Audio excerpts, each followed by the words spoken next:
Hey, good afternoon to you. 4:06 now, News Talk 105.9 WMAL, where we're making sense of the news. Coming up this very hour, John Schweppe will be with us at 4:30. We talked to him from the American Principles Project about some of these big picks that President Trump has been making in the last 24 hours, and also the decision on Capitol Hill by Speaker Mike Johnson to ban men from the ladies' rooms. I can't believe it's even gotten to that point. And then Congressman Matt Rosendale joins us at 5:30 today. You can join us at 888-630-9625, 888-630-WMAL. Well, the election's over, but Congress definitely busy calling in the head of FEMA yesterday for a big oversight hearing on why it is exactly that FEMA officials were brazenly skipping the homes of Trump supporters in their moment of need. In the wake of these violent storms that rocked the southeast United States, you had FEMA officials who were telling their subordinates not to go to the homes of Trump supporters, people who had Trump signs out front, suggesting, at least according to one whistleblower, that they were tantamount to domestic terrorists, so don't knock on their doors. In fact, that hearing yesterday, well, it went something like this. Here's Jim Jordan questioning the FEMA administrator, Dina Criswell. You know what it sounds like? It sounds like Peter Strzok. Peter Strzok when he said, I just went into Walmart, I can smell the Trump supporters. Sounds like Joe Biden when he said, the garbage I see is the Trump supporters out there. Sounds like the guys the Democrats had, the professor the Democrats had testify back in 2019 in the impeachment. Conservatives, especially very conservative people, tend to spread out, perhaps because they don't even want to be around themselves. This disdain, this mindset that's in the government where everyone's deplorable, everyone's garbage, everyone is, smelly people at Walmart. And meanwhile, there was also this exchange between Congresswoman Lisa McClain and Deanne Criswell. Have you done an investigation on this since November 9th? We are currently doing an investigation. It started on October 28th. So as of October 28th, we've done a bunch of investigations, but we have no idea who her supervisor is. No, I said I personally do not know who her specific supervisor is. I have an agency of over 22,000 employees. I don't know the supervisors. And you have supervisors underneath you. Do you know if anything happened to her supervisor? This is currently under investigation. The only written evidence we had is from Ms. Washington. Well, that's dissatisfying. For more on this, I want to turn to Congresswoman Lisa McClain. She represents Michigan's 9th Congressional District, and she's a member of the House Oversight Committee and joins us now. Congresswoman, good to have you with us. Hey, thanks for having me. Yet another frustrating hearing on Capitol Hill after these shocking allegations that the Biden administration was actively hurting Trump supporters. Yeah, I mean, this is just another example of unelected bureaucrats playing partisan politics. This pattern of discrimination, as you heard Jim Jordan, Representative Jordan lay out, is absolutely real, and it absolutely happens. From censoring conservatives, weaponizing the DOJ, a biased media, it's patterns over and over and over again. But what I thought was very ironic, she was absolutely positive that this was not systemic, right? She probably said that 35 times in the hearing. She knew that to be fact. Now, let's forget about the facts that another whistleblower came out today. But she didn't know, and she couldn't answer, was she fired? Did she get a severance package? Don't know that. Who her supervisor was? Gee, I don't know that. Can you give me a hierarchical structure? Gee, I don't know that. Do you know if anything happened to anybody else between you and her along this hierarchy? Gee, I don't know that. She didn't know anything, but she was absolutely certain that this was not systemic. Well, I'm going to share with you, I think maybe the next person that needs to be relieved of their responsibility, since she doesn't know much, is maybe the administrator herself. It's just got to stop. Yeah, it sure does. And I don't know how you can say that it's not a systemic issue and then simultaneously we have an open investigation into this right now. It's either one or the other. Either you've concluded the investigation and you know you don't have a more further reaching issue, or the investigation's open and you don't actually have the answer yet. Right, which to your point, you either have the answer or you don't have the answer, or maybe there's a third answer, and that's I just need to get the facts to fit my story, which is exactly what she was trying to do. But again, I think the oversight hearing just showed the bias, the discrimination, the partisan politics that these unelected bureaucrats have. And that is, we got to clean house on that. We just have to either fix the problem, and the only way to fix the problem is have consequences to their actions. For sure. And there's not many. So the fall woman for this is someone called Marnie Washington. She's the one everyone's blaming and saying it was just her. She was freelancing. There's only a couple of people who even worked for her, and it was to contain to that little unit where she suggested that that they don't go to the homes of Trump supporters. They're very dangerous. Don't knock on their door. But Marnie Washington's been doing television interviews, and during those interviews, she's been saying, actually, no, this is system-wide, and leadership, if you ask them about it, will lie to you. How did Administrator Criswell respond to that, those interviews? With a pat answer, I don't believe it. I'm not aware of it. It's under investigation. And what I'm sharing is, if this is your operation and this happens under your watch and you have no idea what's going on, maybe you're the problem, right? What I'd like to see for once is somebody from one of these three-letter agencies get up there and say, you know what? We failed. We screwed up. We made a mistake. We've got to do better. Instead, it's, I don't know what you're talking about. I have no idea. Well, if you're in charge, you have a layer of management underneath you that should have an idea. So if they don't have an idea, the management needs to be replaced. If they do have an idea and they're not bringing it to you, they should be replaced. But if you don't have any clue on what's going on in your organization, then you as the leader need to be replaced. And I think if we started cutting some people at the top, right, the people who are in charge, maybe that would get some people's attention. That's my hope with what's going to happen with this current the upcoming administration. Yeah. There's way too much of that going on in government. It's always junior people who become junior people who get who face the consequences of not towing the regime's line. But the senior people never get held accountable for gross violations of their responsibilities to the public. Think of it this way: you're the head football coach, right? And you go 0-13. But hey, don't fire me. Fire my offensive line person because it's really their fault. It's not my fault. Of course, it's your fault. You're the coach. You're in charge. You went 0-13. But what these directors and what these people at these three-letter agencies do is they blame it on the offensive line and say, oh, it was their fault, and then wash their hands of any responsibility. That's the protocol that needs to change. Well, maybe that's why we have another whistleblower coming out. As you pointed out, James Comer indicated yesterday that a whistleblower has alerted him to the fact that at least one FEMA contractor had gone to the home of an elderly veteran couple and recommended to them that they remove their Trump signs in order to get FEMA assistance, and apparently had said directly to them that the agency considers Trump supporters to be, quote, domestic terrorists. So perhaps the attention on this could lead to more of the people that you're talking about, the offensive linemen who are out there actually doing the work, coming out of the woodwork and saying, hey, we've got some real systemic problems here.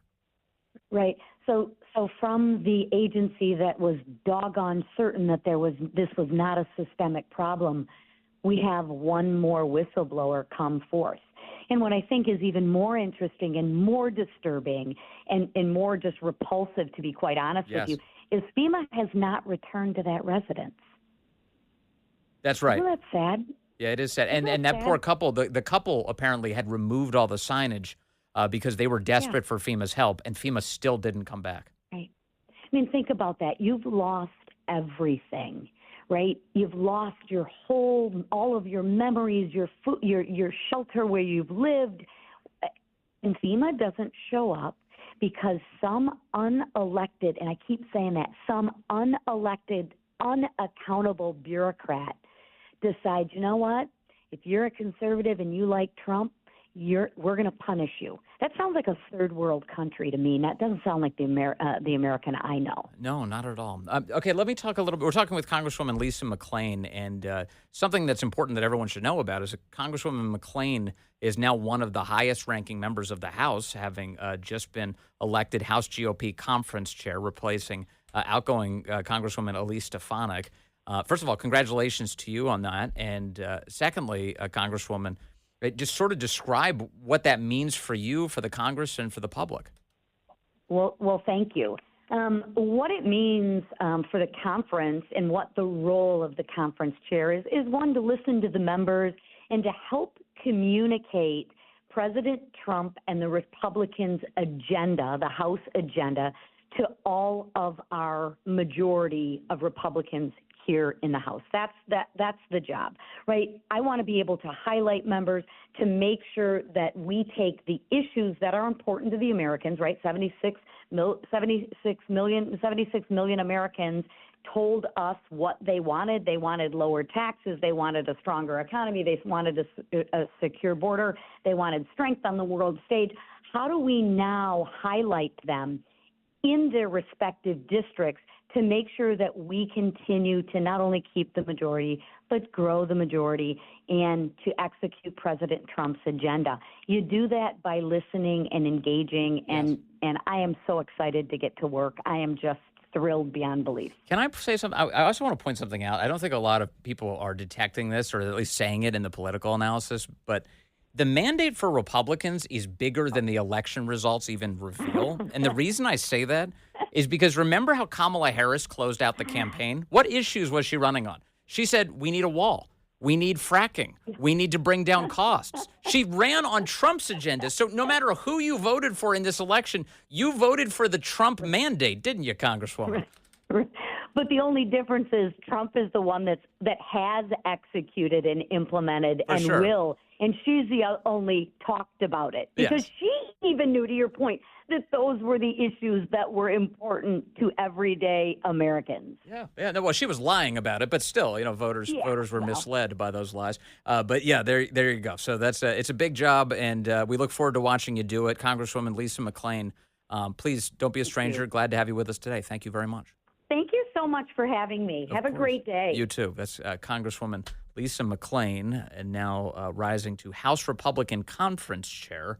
And that makes her the highest-ranking Republican woman, Politico declared this past week. So there you go. That's the distinction.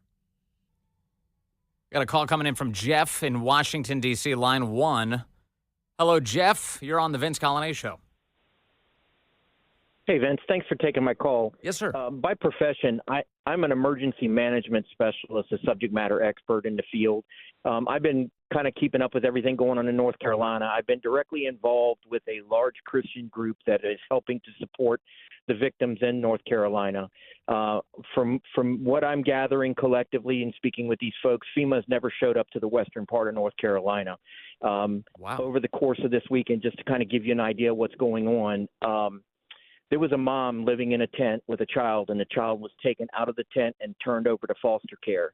To give you some ideas of what else is going on, I mean, you mean government officials, Jeff? Government officials came and said, "We're going to take this child away from this mother against her will." Is that what you're telling me? Government officials, they never.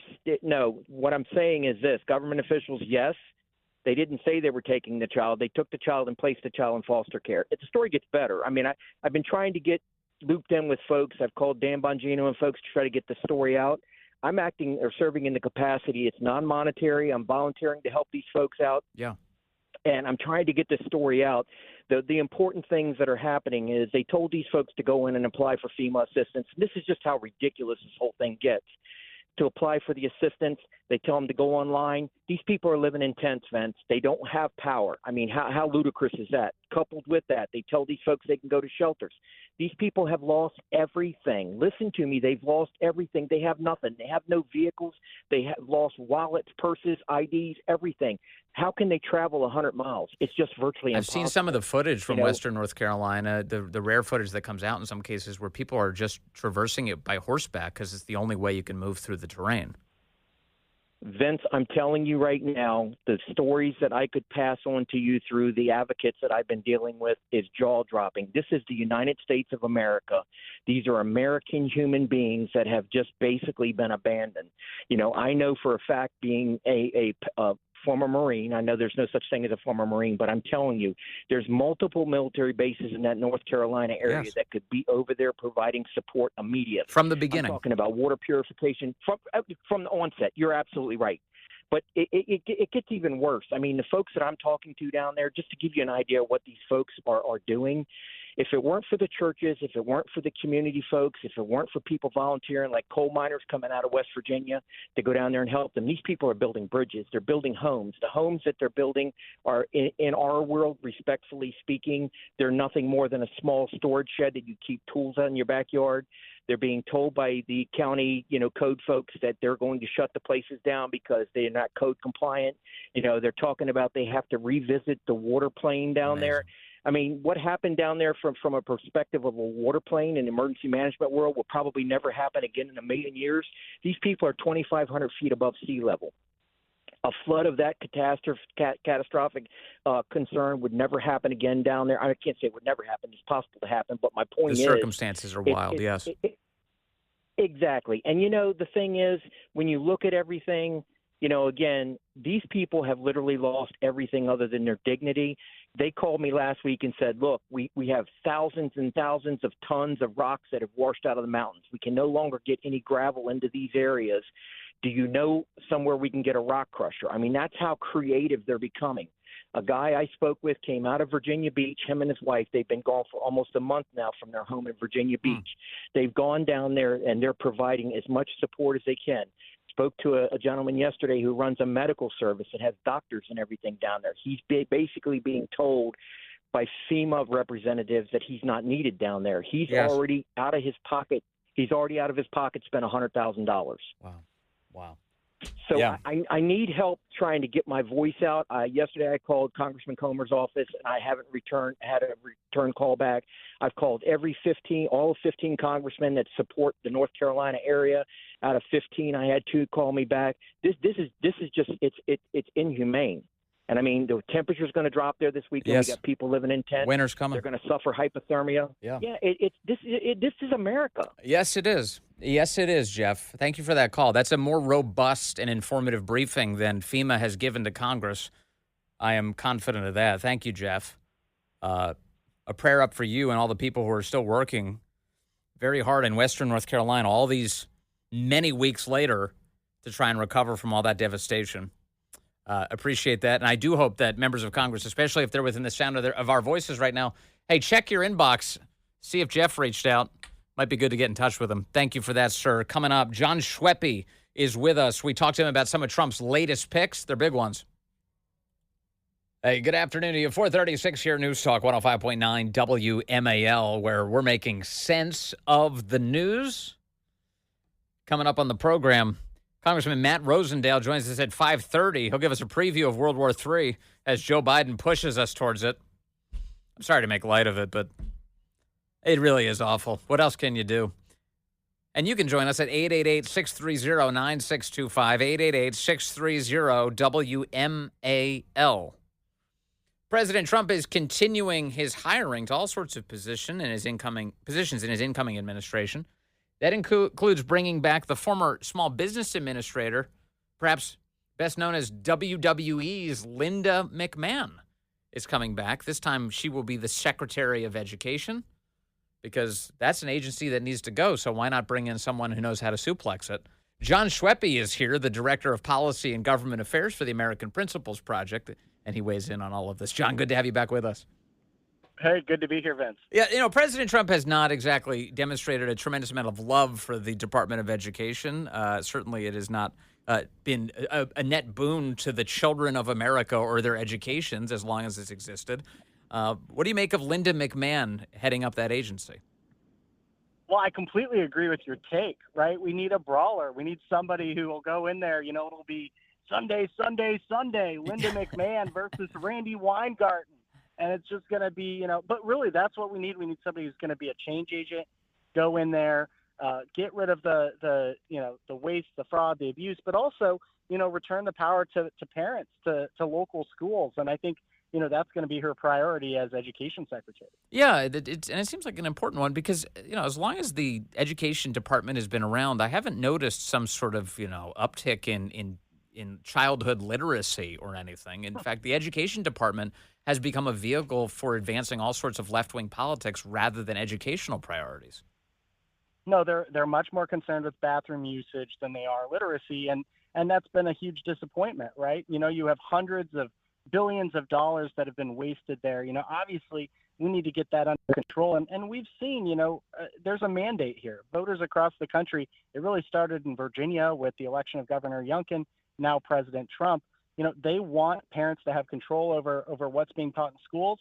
They don't want to outsource it to these bureaucrats who frankly believe some pretty weird things. The left-wing pushback on all of this is, he wants to get rid of the Department of Education and therefore all of the money that's committed to your child's education because the federal government's involved in doling out all sorts of cash. What should be done with the budget of the Education Department? Yeah, well, I think, first of all, we have to be focused on undoing everything that the left-wing bureaucracy has done, and it's not just the last 4 years, frankly. It's been the last 30 years. And Republican administrations, while they've tried, they haven't really been able to undo this thing. So I think fixing that is first and foremost the goal, trying to get everything back on track. But then also, this has been a goal for Republicans for decades. We see the role of government, federal government should not be running education. We should be returning that to the states, returning it to local communities, parents. That's a principle we all believe in. And so I think that should be the goal, is to, undo this stuff. We do have these state bureaucracies as well that I think we might have to peel back some of the DEI stuff and all of that. But ultimately, I think that's the goal.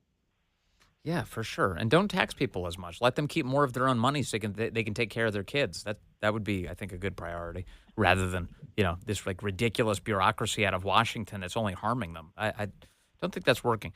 Today, I want to focus now on Congress with you, John Schweppe. An update on a story we brought you yesterday.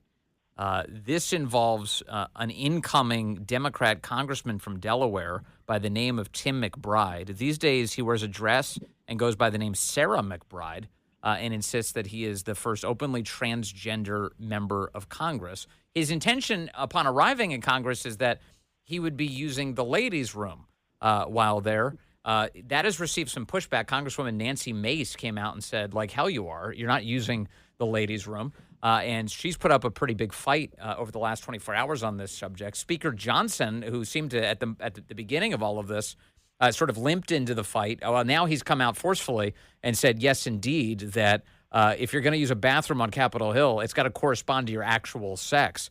So this debate appears to be over, John Schweppe. Why did we have to have it in the first place? Well, you got to give all the credit here to Nancy Mace. I mean, she's come out and she was willing to have this fight and take it on. The reality is McBride is doing everything he can to basically say, I just wanted to work on infrastructure. I want to get housing costs down. But McBride's entire career has been focused on transgender rights. This is somebody who the left widely credits for Joe Biden's evolution on the issue. So, very much a focus. And, I think it's important to get this out of the way. And, Mace scored a victory. Johnson scored a victory with McBride coming out and saying, that they weren't going to disobey the order. It shows you how they understand, that they're on the wrong side of this thing. Yeah, in fact, as you point out, Congressman-elect McBride is saying, I'm not here to fight about bathrooms. I'm here to fight for Delawareans and to bring down costs facing families. Like all members, I will follow the rules as outlined by Speaker Johnson, even if I disagree with them. Again, I just think it's so silly that we are at a point where you could even disagree with the most common sense thing ever, which is there's a reason we have segregated bathrooms. It's so that you go to the one that corresponds to your sex. Yeah, a lot of folks have been talking about this, but women need privacy, right? They do, breastfeed, all sorts of different things in these restrooms. I think a lot of men aren't aware of, like Sarah McBride. But, ultimately, I think what's important here is that Mace showed you can fight and win on this issue. Democrats are in retreat, and so now it's time for Republicans to continue to press this. This is a culture war being waged on the American people by the Democrats. It is not something that we're obsessed with at all. Yes.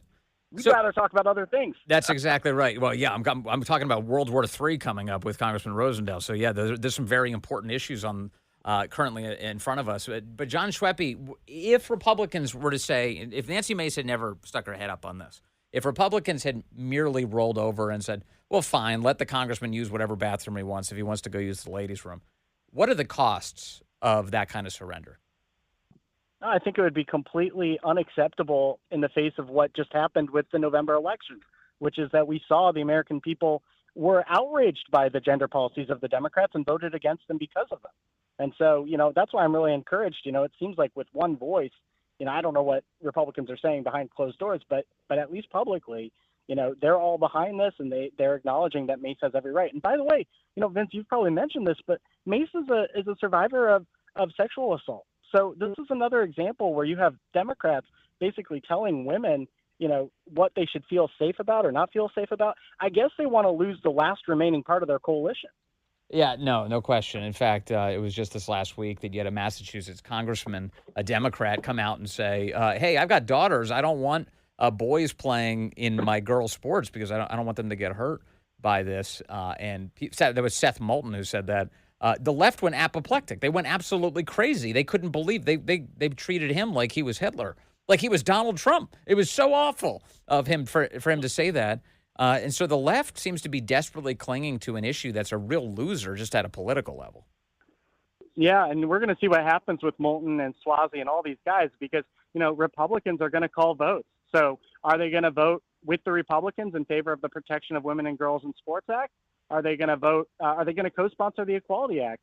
And I don't think they feel like they can ditch the Democrats on this because ultimately they're going to face a primary from a woke leftist with lots of money. So they're in between a rock and a hard place on this, and that's why Republicans got to press this issue. Yeah, it's bad. It's a political suicide pact. Meanwhile, as you point out, John Schweppe, there are a bunch of real issues facing the country and that really do matter. This matters insofar as you got to push back against it, but the left keeps dragging us away from the focus of what's happening to our economy and certainly what's happening around the planet. I'm glad President Trump was just reelected, but boy, it feels like we're closer to peril than we've ever been. Yeah, well, between the economy, the national debt, and you mentioned World War III at the beginning, I think it's critical that we put the adults back in charge. And the funny thing is, as much as the media likes to pretend that that's them, we've seen the last 4 years that having these folks in charge has been an absolute disaster. So I think getting Trump back in there, I'm really excited about his cabinet. I think he's appointing some great folks. Hopefully we'll be able to do that and make the world a safer place and a better place for Americans. So John Schweppe, now that President Trump has won and you've got somebody in place who can help advance much more sensible policy for the country, what is your organization, American Principles Project, going to be focused on over these next 4 years? Well, I think first and foremost, just looking at the next 100 days, we want to support President Trump and help him enact his agenda. And that includes, what he put in the platform. He's been consistent. He wants to get wages up. But also, we are a political organization, and we want to remind Republicans that there are winning cultural issues out there that we got to focus on. It can't just be a one-off that we run campaign commercials and leave it at that. The Democrats, they may have taken a loss, but they're still hell-bent on transing our kids, on indoctrinating them, on pushing all this in schools, separating parents from the schools. So we got to, push back on all of it. And I think, what I'm seeing from Congress, from this incoming administration, I think they all have the right mindset that they want to take it to them and actually win this fight, not just, govern for a few years and then hand it back over. I hope you're right. I hope they develop the fortitude to actually fight for us, because that's the whole point. That's the reason they're there. And if that's what this election was all about. John Schweppe, thank you, from the American Principles Project. Always good to talk to you, sir. Thanks for having me. There's John Schweppe. All right, let's see here. I've got a couple calls coming in. I've got Mabel calling in from Fredericksburg now on line 1. Mabel, good afternoon. You are on the Vince Colonnade Show. How are you? So good. I am calling because I like this committee that Musk and Vivek are on, the COGE. Yes, DOGE, the Department of Government Efficiency. Yes, as they go through all these bills and let the rest of the world know how stupid we are with spending our money, I would really like them to say A, B, and C sponsored this bill, or whoever sponsored the bill, their names need to be made public. Yes. It's just not where the money is going, but who sponsored the bill and why are they sponsoring these bills? Yes, what were their motivations? That's always the fun thing too. It's just like let's get under the hood. What donor are you serving here? What corrupt interest are you serving here? How does a bill that you tell me is a border bill ends up funding to a greater extent Ukraine? How does that work exactly? Because this happens over and over and over again. So you think that Elon and Vivek, not only should they reduce the size of government and get rid of all of the wasteful spending, but they should engage in a name and shame campaign against the people who've made it so bad. Absolutely. Who sponsored the bill about shrimp and drinking, or giving cocaine to cocaine to peacocks to see if it made them more sexually active? Didn't they say like $1 million or something on that? That's crazy. Yeah. Yes. So who sponsored these bills? So, you're scratching the surface by saying, these are bills that were out there that we passed, but Yes. It goes a little deeper than that. No question. All right, Mabel, thank you. Good idea. Okay. We'll see what Elon and Vivek do with this. But those guys are smart. They're in a good position to affect some positive change. I hope they succeed there. $1 million to give cocaine to peacocks. Do we really have to spend $1 million for that? All right, I've got Daryl calling in from Alexandria, line 5. Daryl, you're on the Vince Colonnade Show. Hello, sir. Hey, Vince, thanks so much for taking my call. I heard your caller a few minutes ago talking about the devastation from Hurricane Helene in North Carolina. Yes. I was down there over Veterans Day, and I can tell you it's an absolute fact. I went down for 2.5 days with an organization called Save Our Allies. I encourage people to go to that website, but Save Our Allies told me where to go, the most devastated area where bridges are completely swamped out. They're in the river. There's no access across the river. And we went to a place, and you're going to find this really interesting. I think everybody listening is going to be amazed at this. We set up about 15 tents for the Amish to come in, move their families into these tents. We set up these huge tents with iron stoves, and the Amish were going to use these to build small houses for the people of Green Mountain, for them to move in, these really tiny small houses. So shout out to the Amish, but we also helped out with a place called Winston Furniture and General Store. Now, hold up a second. I just want to make sure I understand this. Thank you, Daryl, for calling. Yeah. The Amish that were there, I'm not familiar with this. Does Western North Carolina have an Amish community, or do they come from somewhere else? I have no idea, but I thought the thought was amazing, and we were building all these tents just for them because from what the locals there told us, there are still 3,700 missing people, and there are still hundreds of people in that general area without homes, and they desperately need them. So the Amish, I don't know where they came from, but they're amazing. And FEMA's not there, but the Amish are there. And that's the message I want to get people to say, and if they want to volunteer, look up Save Our Allies. There's lots of organizations. I was tenting out in a place called Camp Frog. Yes. And they had tents and blankets and everything for us. You can do it. You're on your own. And so, yeah, it looks like, by the way, there is an Amish community in North Carolina. In Union Grove, North Carolina, they have an Amish community there to the west. Be it. So how rugged are the people there? Are they rugged? Are they enduring? Or they having a lot of trouble surviving? We were intense. It was raining on us. It was like the 1800s. We were with campfires and cooking our food on stoves, and it was absolutely amazing. Unbelievable. In the United States of America. For people and for me. Daryl, I got to run, but thank you for that. Another eyewitness account of the chaos going on inside of your own country, and the only place in Washington where we're discussing it. 4:58.